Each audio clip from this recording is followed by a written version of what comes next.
So welcome மாமே. இப்போ Marvel studios என்ன ஒரு முக்கியமான திட்டம் வச்சிருக்கானுங்கன்னா, நம்ம தலைவர் ராபர்ட் டவுனி ஜூனியரை அவெஞ்சர்ஸ் சீக்ரெட் வார்ஸுக்கு அப்புறமும், அதாவது மார்வல் ரீசெட் ஆனதுக்கு அப்புறம் கூட தலைவனையே நிரந்தரமா டூமா கொண்டு வரலாம் அப்படின்ற மாதிரியான ஒரு பிளானை நம்ம மார்வல் ஸ்டுடியோஸ் போட்டு வச்சிருக்கானுங்களாம். இது நிறைய பேருக்கு பட்டாசை போட்டு பண்டிகையை கொண்டாடுங்களேன் அப்படின்ற மாதிரி ஒரு செம நல்ல நியூஸா இருந்திருக்கும். ஒரு சில பயங்கரமான அயன்மேன் கணிஸ்கலாம், அதாவது ராபர்ட் டவுனி ஜூனியரை அயன்மேனாவே பார்த்துட்டு இப்போ டக்குன்னு டாக்டர் டூமா பார்க்கும்போது அதை ஏற்றுக்க முடியாம இருப்பாங்கல்ல, அவங்களுக்கு ஒரு மாதிரி இது பேட் நியூஸா தான் இருக்கும். ஏன்னா தலைவனை டூமா பார்த்ததை இன்னும் சில பேர் ஏத்துக்காம தாங்க இருக்கானுங்க. சார் ரைட்டுங்க, அடுத்தவங்க எல்லாம் அதுக்கு கணக்கில் எடுத்துக்கிட்டு நீங்க என்ன நினைக்கிறீங்க? நம்ம தலைவர் ராபர்ட் டவுனி ஜூனியரோட இந்த ஒரு டாக்டர் டூமை அப்கமிங் ஃபியூச்சர் ஆஃப் எம்சியூல, அதாவது மார்வல் ரீசெட் ஆனதுக்கு அப்புறம் கூட தலைவனே டாக்டர் டூமா பார்த்தா நல்லா இருக்குமா, இல்ல அவெஞ்சர்ஸ் சீக்ரெட் வார்ஸ்க்கு அப்புறம் மார்வல் ரீசெட் ஆனதுக்கு அப்புறம் ஒரு நியூ ஆக்டர் டூமா கொண்டு வந்தா அது நல்லா இருக்குமா? உங்களோட தாட்ஸ் என்ன அப்படின்றத மறக்காம கீழே கமெண்ட்ல சொல்லிருங்க. ரைட்டுங்க, இப்போ நம்ம தலைவர் ராபர்ட் டவுனி ஜூனியர் இவர் எதுக்காக மார்வல் ஸ்டுடியோஸ் அவெஞ்சர்ஸ் சீக்ரெட் வார்ஸ்க்கு அப்புறமும் டாக்டர் டூமா கொண்டு வரதுக்கான திட்டம் வச்சிருக்கானுங்க.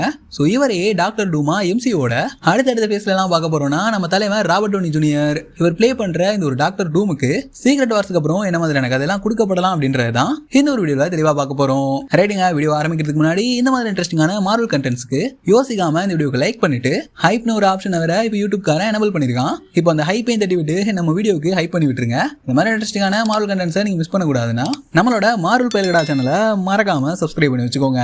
ரைட்டுங்க, அப்போ எப்பயும் போல ஃபயரா வீடியோ ஆரம்பிச்சிருவோமா?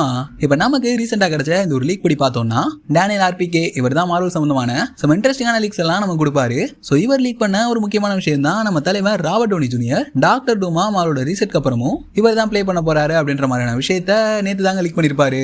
அது மட்டும் இல்லாம மார்வல் என்ன திட்டம் போட்டு வச்சிருந்திருக்கானுங்கன்னா, இந்த அவெஞ்சர்ஸ் சீக்ரெட் வார்ஸ்க்கு முன்னாடி ராபர்ட் டவுனி ஜூனியரே டூமா நம்ம காட்டலாம். இது மட்டும் இல்லாம இந்த டூமுக்கும் இப்போ நம்ம எம்சியூல ரீசெண்டா பார்த்த ஃபென்டாஸ்டிக் ஃபோர் இவங்களுக்கு இடையில இருக்க அந்த ஒரு கனெக்ஷனை வச்சு அவெஞ்சர்ஸ் டூம்ஸ்டேவா இருக்கட்டும், அவெஞ்சர்ஸ் சீக்ரெட் வார்ஸ் இது ரெண்டையுமே கிக் ஆஃப் பண்ணலாம் அப்படின்ற மாதிரி தான் மார்வல் தனியாவே ஒரு திட்டத்தை தீட்டி வச்சிருந்திருக்கானுங்க. ஆனா இங்க பிரச்சனையே என்னன்னா, நம்ம ஃபென்டாஸ்டிக் ஃபோருக்கும் டூமுக்கும் எக்கச்சக்கமான கதைகள் காமிக்ல சொல்லப்பட்டிருக்கு.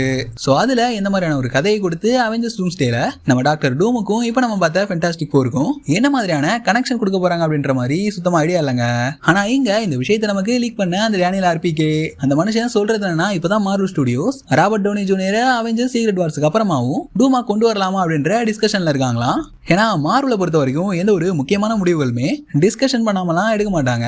அந்த ஒரு வகையில தான் நம்ம ராபர்ட் டவுனி ஜூனியரை அப்கமிங் ப்ராஜெக்ட்ஸ்லயும் டூமாவே கொண்டு வந்துடலாம் அப்படின்ற மாதிரியான ஒரு சின்ன டிஸ்கஷன் நடந்திருக்கு. நான் முன்ன சொன்ன மாதிரியே மார்வல் முன்னாடி போட்டு வச்சிருந்த திட்டம் என்னன்னா, அவெஞ்சர்ஸ் சீக்ரெட் வார்ஸ் மூவில நம்ம டூம் மொத்தமா இறந்து போற மாதிரி காட்டி டூம் அங்கேயே முடிச்சு விட்டுட்டு இவர் ஒன்றும் மெயின் டூம் கிடையாது, மெயின் டூமை இனிமே தாண்டா நீங்க பாப்பீங்க அப்படின்ற மாதிரி அப்கமிங் எம்சியூ ப்ராஜெக்ட்ல மெயின் டூமை உள்ள இறக்குவாங்கன்ற மாதிரி நான் நேத்து போட்டு ஒரு வீடியோலயே தெளிவா சொல்லியிருந்திருப்பேன். அதுக்கான லிங்க் வேணா மேல ஐகால்ல கொடுக்குறேன். ஸோ இந்த வீடியோ பார்த்துட்டு அதையும் செக் பண்ணி பாருங்க. இப்போ நம்ம ராபர்ட் டவுனி ஜூனியரை அப்கமிங் எம்சியூ ப்ராஜெக்ட்ஸ்ல, அதாவது அவெஞ்சர்ஸ் சீக்ரெட் வார்ஸ்க்கு அப்புறம் டூமா பார்க்க போறோமா இல்லையா அப்படின்றத மார்வல் ஸ்டுடியோஸ் தாங்க முடிவு பண்ணும். ஏன்னா இப்போ அவெஞ்சர்ஸ் சீக்ரெட் வார்ஸ் மூவில நம்ம ராபர்ட் டவுனி ஜூனியரை மொத்தமா முடிச்சு விட்டானுங்கன்னா, கண்டிப்பா மார்வல் ரீசெட் ஆனதுக்கு அப்புறம் மெயின் டூமா வேற ஒரு ஆக்டர் அந்த ஒரு டூம் ரோல பிளே பண்றதுக்கான வாய்ப்பு இருக்கு.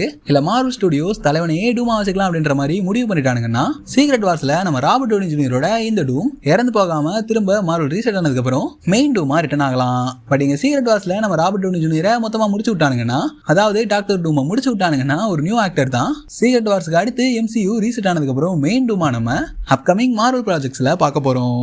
ஏன்னா அந்த Fantastic Four First Steps movie பார்த்திருந்தீங்கனாலே அந்த மூவிலேயே டாக்டர் டூமுக்கான முக்கியமான ஹிண்ட்ஸை கொடுத்துருந்துருப்பாங்க. இது மூலமா பேட்ரோ பாஸ்கல், ரீட் ரிச்சர்ட்ஸுக்கும் டாக்டர் டூமுக்கும் ஒரு கனெக்ஷன் இருக்கும். இவனுக்கு ரெண்டு பேருக்குமே ஒருத்தர் தெரியும் அப்படின்ற மாதிரியான சில தியரிஸ் எல்லாம் போயிட்டு இருக்கு. நானே ஒரு வீடியோ போட்டு சொல்லியிருப்பேன். இப்போ இந்த ஒரு ஃபென்டாஸ்டிக் ஃபோர் ஃபர்ஸ்ட் ஸ்டெப்ஸ் மூவியை பார்த்ததுக்கு அப்புறம் அதெல்லாம் உண்மையா இருக்கும் அப்படின்ற மாதிரி தாங்க தோணுது. ஆனா இப்ப அவெஞ்சர்ஸ் சீக்ரெட் வார்ஸ் மூவில நம்ம டாக்டர் டூமா போட்டு தள்ளாம டிஃபீட் பண்ணிட்டானுங்கன்னா, நம்ம ராபர்ட் டவுனி ஜூனியர் பிளே பண்ற அந்த ஒரு டூம் எப்படி ஒரு மெயின் டூமா மாறுவாரு? டாக்டர் டூமை மெயின் டூமா மாத்துறதுக்கு எக்கச்சக்கமான வழிகள் இருக்கு. ஆனா அதுல நிறைய பேர் கெஸ் பண்றது என்னன்னா, அவெஞ்சர்ஸ் டூம்ஸ்டேவோட எண்ட்ல மொத்த மல்டிவர்ஸ்மே டெஸ்ட்ராய் ஆயிட்டு பேட்டில் வேர்ல்டுன்றது கிரியேட் ஆகிடும். அது என்ன ப்ரோ பேட்டில் வேர்ல்டு கொஞ்சம் புரியுற மாதிரி சொல்லணும்னு கேட்டீங்கன்னா, மல்டிவர்ஸே ஒட்டுமொத்தமா டெஸ்ட்ராய் ஆனதுக்கு அப்புறம் இந்த ஒரே ஒரு உலகம் மட்டும் தாங்க இருக்கும். அதாவது மல்டிவர்ஸ்ல இருக்க ஒட்டுமொத்த உலகத்தையும் ஒன்னா கலந்துடுச்சா எப்படி இருக்குமோ அப்படிதான் இந்த ஒரு பேட்டில் வேர்ல்டு இருக்கும். பேட்டில் வேர்ல்ட்ல தான் அவெஞ்சர்ஸ் சீக்ரெட் வார்ஸ்ன்றது கண்டிப்பா நடக்க போகுது. அதுக்கப்புறம் தான் நம்ம அவெஞ்சர்ஸ், எக்ஸ்மேன், ஃபென்டாஸ்டிக் ஃபோர்னு இவங்க மொத்தமா ஒன்னா சேர்ந்து டூமை டிஃபீட் பண்ணிட்டு மல்டிவர்ஸை பழைய மாதிரியே திரும்ப இயல்பு நிலைக்கு கொண்டு வரணும். அது எப்படி ப்ரோ மல்டிவர்ஸையே பழைய நிலைமைக்கு திரும்ப கொண்டு வருவாங்க? அது எப்படி சாத்தியமாகும் அப்படின்ற மாதிரி கேட்டீங்கன்னா, அதை பண்ற அளவுக்கு பயங்கர சக்திசாலியான ஒரு ஆள் இப்போ எம்சியூக்குள்ள வந்தாச்சு.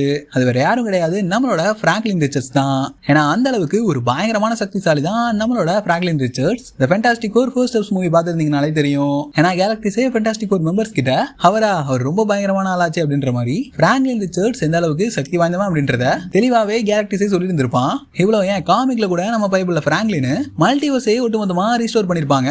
மார்வல் ரீசெட் ஆனதுக்கு அப்புறமும் ஃபென்டாஸ்டிக் ஃபோரா வர போறானுங்க.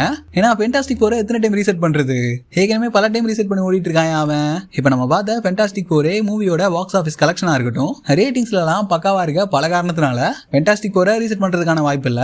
மார்வல் ரீசெட் ஆனாலும் இவனுங்களை தான் நம்ம ஃபென்டாஸ்டிக் ஃபோரா எம்சியூல பார்க்க போறோம். கெவின் ஃபேகே சொன்ன விஷயம் என்னன்னா, நான் ரீசெட்னு சொன்னதும் நீங்க யாருமே பதற வேண்டாம், எனக்கே லேட்டா பயமா தான் இருக்கு. நான் சீக்ரெட் வார்ஸ்க்கு அப்புறம் ஒரு நியூ யூனிவர்ஸை காட்டி அதுல சில முக்கியமான யங்கான எக்ஸ்மென்ஸ் இருக்க மாதிரியும் எம்சியூவே வளர்றதுக்கு விதையா இருந்த முக்கியமான கேரக்டர்ஸான அயன்மேன் அப்புறம் கேப்டன் அமெரிக்காவை தான் ரீகாஸ்ட் பண்ண போறேன் அப்படின்ற மாதிரி கெவின் ஃபேகே தெளிவா சொல்லியிருப்பாரு. பட் மோஸ்ட்லி நம்ம எம்சியூல பார்த்த நிறைய கேரக்டர்ஸுங்க, முக்கியமா இந்த ஃபென்டாஸ்டிக் ஃபோர் இவங்களோட சேர்த்து சில முக்கியமான கேரக்டர்ஸ் மார்வல் ரீசெட் ஆனாலும் நம்ம முன்னாடி பார்த்த அதே ஆக்டர்ஸ் சேம் அதே கேரக்டர்ஸை ப்ளே பண்ண தான் போறாங்க. இதே மாதிரி டூம் ரோல ப்ளே பண்ற நம்ம ராபர்ட் டவுனி ஜூனியரையும் நீ இதே ரோல ப்ளே பண்ணுப்பா அப்படின்ற மாதிரி மார்வல் ஸ்டுடியோஸ் மார்வல் ரீசெட் பண்ணதுக்கு அப்புறமும் இவரே டூமா நடிக்க வைக்கிறதுக்கான வாய்ப்புகள் அதிகமா இருக்கு.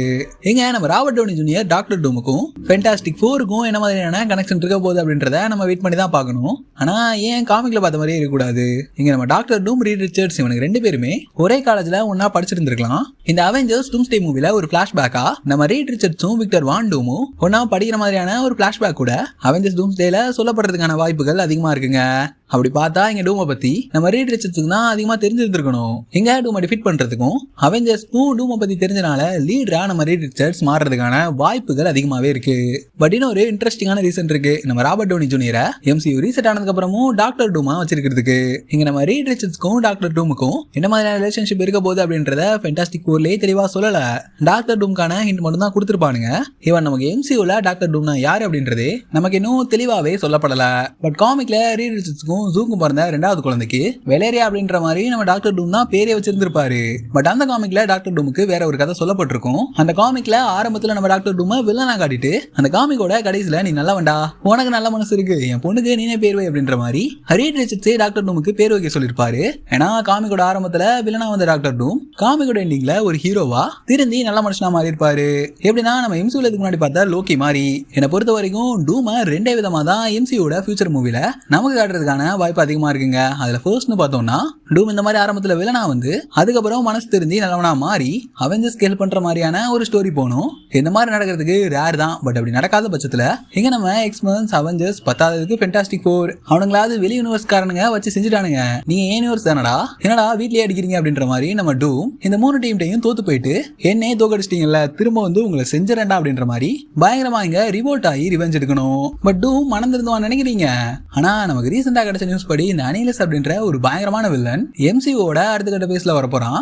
இவன் மட்டும் கிடையாது, இவன் கூட சேர்ந்து மெஃபிஸ்டோவும், இவன் மட்டும் இல்லாம மெஃபிஸ்டோ ஒரு பயங்கரமான வில்லனா மார்வலோட அடுத்த கட்ட பேஸ்ல வர போறாரு அப்படின்ற மாதிரியான ரூமர் இருக்கு. இதுபடி பார்த்தோம்னா மெஃபிஸ்டோவை இப்ப மார்வலுக்குள்ள கொண்டு வந்துட்டானுங்க. அப்படி கொண்டு வரதுக்கான அதிகமான வாய்ப்பு இருக்கு. இது கூடவே எக்ஸ்மேன்ல பயங்கர வில்லனான மிஸ்டர் சினிஸ்டர், மேக்னெட்டோ மாதிரியான பயங்கரமான வில்லன்ஸ் எல்லாம் நம்ம எம்சிஓட ஃபியூச்சர் ப்ராஜெக்ட்ஸ்ல வரதுக்கான வாய்ப்பு இருக்குன்ற மாதிரி சொல்லிட்டு இருக்காங்க. இவ்வளவு வில்லன்ஸ் வரப்போ நம்ம டாக்டர் டூம் மனம் திருந்தி அவெஞ்சர்ஸ் கூட சேர்ந்து இந்த மாதிரி வில்லன்ஸ் எதிர்க்கிற மாதிரியான புதுசான கதைகள் கூட சொல்லப்படலாம். இப்ப எம்சியூவை ரீசெட் பண்றதுனால நம்ம டாக்டர் டூமை எனி டைம் எப்ப வேணாலும் மார்வலுக்குள்ள கொண்டு வர முடியும். வந்தா டாக்டர் டூம் வில்லனா மட்டும் தான் வரணும் அப்படின்ற மாதிரி எல்லாம் ஒண்ணும் இல்லைங்க. ஒரு ஆன்டி ஹீரோ மாதிரி கூட நம்ம டாக்டர் டூமை எம்சியூட அப்கமிங் ப்ராஜெக்ட்ஸ்ல கொண்டு வரதுக்கான வாய்ப்புகள் இருக்கு. ஏன்னா இதே மாதிரி சிமிலரா காமிக்ல நடந்திருக்கு. த டைம் ரன் அவுட்ஸ் அப்படின்ற காமிக் ஸ்டோரியில சீக்ரெட் வார்ஸ்க்கு முன்னாடியே நம்ம டாக்டர் டூம் தான் லோகி மாதிரி மல்டிவர்ஸையே சேவ் பண்றதுக்காக ட்ரை பண்ணிருப்பாரு. ஆனா அந்த காமிக்கோட எண்டிங்ல தான் நம்மளால மல்டிவர்ஸ் எல்லாம் சேவ் பண்ண முடியாதுப்பா அப்படின்ற மாதிரி டாக்டர் டூம் ரியலைஸ் பண்ற மாதிரி காட்டியிருப்பாங்க. நான் காமிக்லாம் படிச்சதில்ல, கேள்விப்பட்டதை வச்சு சொல்றேன். இதுக்கப்புறம் மல்டிவர்ஸ் தானே சேவ் பண்ண முடியாது, தகாலி இந்த பியாண்டர்ஸ் எல்லாம் எங்க கிடைச்சானுங்கன்னா செத்தானுங்கடா அப்படின்ற மாதிரி பிளான் பிக்குள்ள இறங்கி ஒட்டுமொத்த பியாண்டர்ஸையும் போட்டு தள்ளிட்டு அவனோட பவர்ஸ் எல்லாத்தையும் இங்க நம்ம டாக்டர் டூம் எடுத்திருந்திருப்பாரு. இதுல இருந்து நான் சொல்ல வர விஷயம் என்னன்னா, டாக்டர் டூம் எப்ப நல்லவனா இருப்பான் எப்ப கெட்டவனா இருப்பான் அப்படின்றத நம்மளால கணிக்கவே முடியாது. கெட்டது பண்ணி ஆகணும், எல்லாத்தையும் அழிக்கணும், எல்லாத்தையும் ஆளணும்னு நினைச்சு கடைசியில அவங்களே காப்பாத்துவான். லைக் நம்ம லோக்கி மாதிரி. டூமை பொறுத்த வரைக்கும் இந்த அவெஞ்சர்ஸா இருக்கட்டும் எக்ஸ்மேன் ஃபென்டாஸ்டிக் ஃபோர்னு எவன் தன்னை கெட்டவனா நினைச்சாலும் சரி, தான் பண்றது கெட்டதோ சரியோ தனக்கு தோணுதை ஸ்ட்ராங்கா பண்ணி முடிக்கிற ஒரு கேரக்டர் தான் நம்ம டாக்டர் டூம். ஏன்னா கிடைச்ச லீக் படி இந்த ஃபென்டாஸ்டிக் ஃபோர் யூனிவர்ஸை சேர்ந்த நம்ம ராபர்ட் டவுனி ஜூனியர் டாக்டர் டூம் மனுஷன் மனசுக்குள்ள என்ன நினைச்சிட்டு இருக்காருன்னா, மல்டிவர்ஸ் லெவல்ல ஒரு மிகப்பெரிய அழிவு வரப்போகுது, அதை நம்ம தான் தடுத்து நிப்பாட்டணும், நம்ம தான் அதை காப்பாற்றணும் அப்படின்ற மாதிரி தன்னை ஹீரோவா நினைச்சுக்கிட்டு மல்டிவர்ஸை காப்பாத்துறதுக்கு ஒரு தப்பான வழியை தேர்ந்தெடுப்பாரு. அதனாலதான் இங்க ஃபென்டாஸ்டிக் ஃபோரா இருக்கட்டும், எக்ஸ்மென்ஸ், அவெஞ்சர்ஸ் அவங்க எல்லாரும் டாக்டர் டூமை தடுத்து நிப்பாட்டுறதுக்காக போராடிட்டு இருக்காங்க அப்படின்ற மாதிரியான ஒரு கதை தான் அவெஞ்சர்ஸ் டூம்ஸ்டேல சொல்ல போறாங்க அப்படின்ற மாதிரி ரீசெண்டா நிறைய ரூமர்ஸ் கேள்விப்பட்டு தாங்க இருக்கேன். நீங்க பாத்துருப்பீங்க. இங்க மல்டிவர்ஸை சேவ் பண்றதுக்கு நம்ம டாக்டர் டூம் முதல்ல எடுக்கிற தப்பான முயற்சியே பிராங்க்லின் ரிச்சர்ஸை கடத்துறது தான். இதை ஃபென்டாஸ்டிக் ஃபோரோட ஃபர்ஸ்ட் ஸ்டெப்ஸ் மூவிலே பார்த்துருப்பீங்க. வெயிட் பண்ணி தாங்க பார்க்கணும் என்ன மாதிரியான ஸ்டோரி நம்ம டாக்டர் டூமுக்கு இந்த ஒரு அவெஞ்சர்ஸ் டூம்ஸ்டே மூவில கொடுக்க போறாங்க அப்படின்னு. இதுபடி நம்ம தலைவன் ராபர்ட் டவுனி ஜூனியரே டாக்டர் டூமா அப்கமிங் எம்சியோட ப்ராஜெக்ட்ஸ்ல வந்தா நல்லா இருக்குமா இல்ல நல்லா இருக்காதா அப்படின்ற உங்களோட தாட்ஸை மறக்காம கமெண்ட்ல சொல்லிட்டு இந்த வீடியோ உங்க கேங்ல இருக்க மார்வல் ஃபேன்ஸ்க்கும் ஷேர் பண்ணி விட்டுருங்க. அடுத்து ஒரு இன்ட்ரெஸ்டிங்கான மார்வல் கண்டென்ட்ல சந்திக்கலாம். அது வரைக்கும் சில் பண்ணுங்க. வட்டமாமே.